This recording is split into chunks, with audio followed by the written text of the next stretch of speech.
My name is Steven Sindoni. Thank you for tuning into the broadcast of the case for the Calaveras skull. In today's program, I will present compelling evidence that man has been in North America for millions of years. On June 18th of 1866, Dr. William James of Murphys, California, sent a letter to the State Geological Survey of California regarding a recently discovered fossil human skull.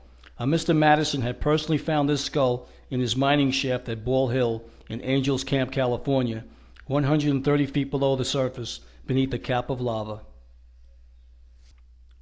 The skull had been embedded in aspharis gold-bearing Tertiary gravels adjacent to a petrified log.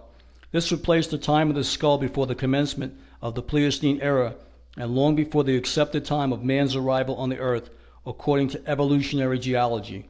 Mr. Madison had first thought it was the root of a petrified log. Later, after some close examination and probing, he was surprised it was a human skull. Mr. Gabb, a California state paleontologist, asked that the skull be delivered to the State Geological Survey in San Francisco.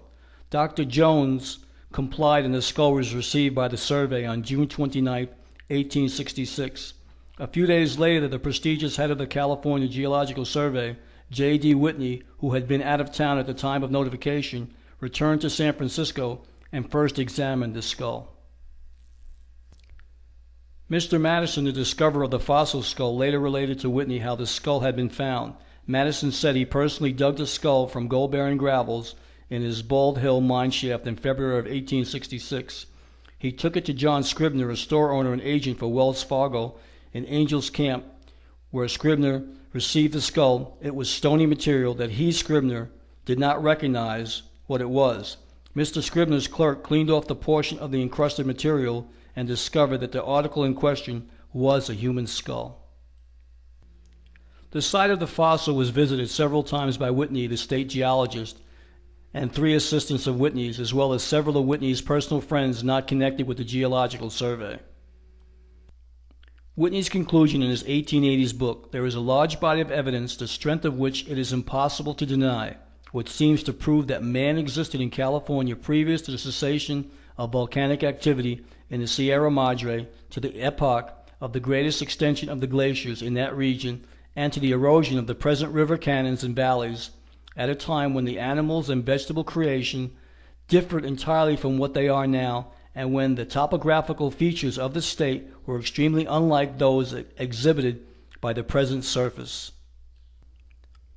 Another individual who personally examined the Calaveras skull soon after it was discovered was William H. Dahl on January 10, 1899. He reported the following to the Academy of Natural Sciences of Philadelphia. "The evidence has generally been regarded among scientific men as convincing and sufficient, and that no sufficient reason had been adduced for doubting the genuine character of the skull and its original location below the lava."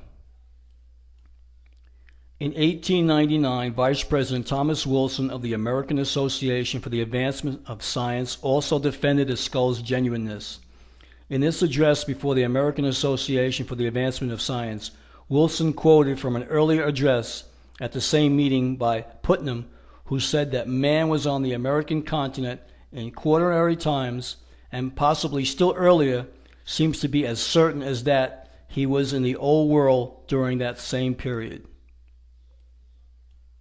In addition to these men, other noted men such as L.G. Yates, E.T. Newton, president of the Geologists Association, and W.O. Ayres were all in agreement with Whitney that the Calaveras skull was not a hoax and was originally embedded in the aspharis gravels at the time of their deposition before the Ice Age.